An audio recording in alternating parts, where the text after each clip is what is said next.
आधा भारत नहीं जानता क्या होता है सीज फायर, क्यों जरूरी होता है युद्ध के समय।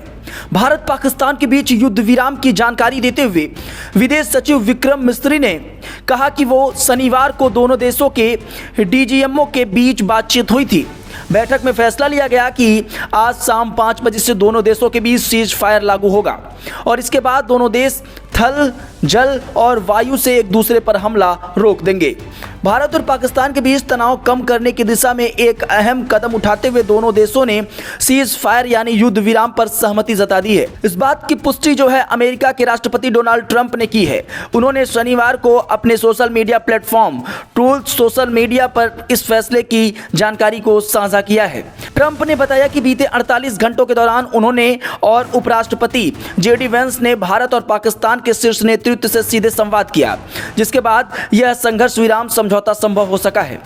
भारत की ओर से विदेश सचिव विक्रम मिस्री ने प्रेस ब्रीफिंग में बताया कि भारत और पाकिस्तान ने सीमावर्ती क्षेत्रों में गोलीबारी रोकने पर सहमति बना ली है और यह सीज फायर तत्काल प्रभाव से लागू हो चुका है। सीज फायर का मतलब होता है गोलीबारी बंद करना।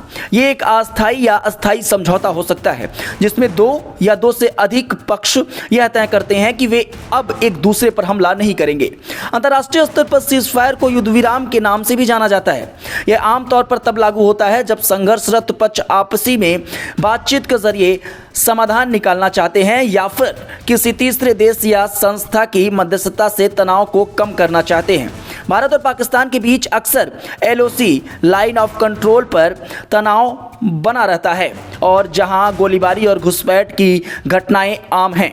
2003 में दोनों देशों के बीच पहली बार औपचारिक सीजफायर समझौता हुआ था, लेकिन समय समय पर इसका उल्लंघन होता रहा है।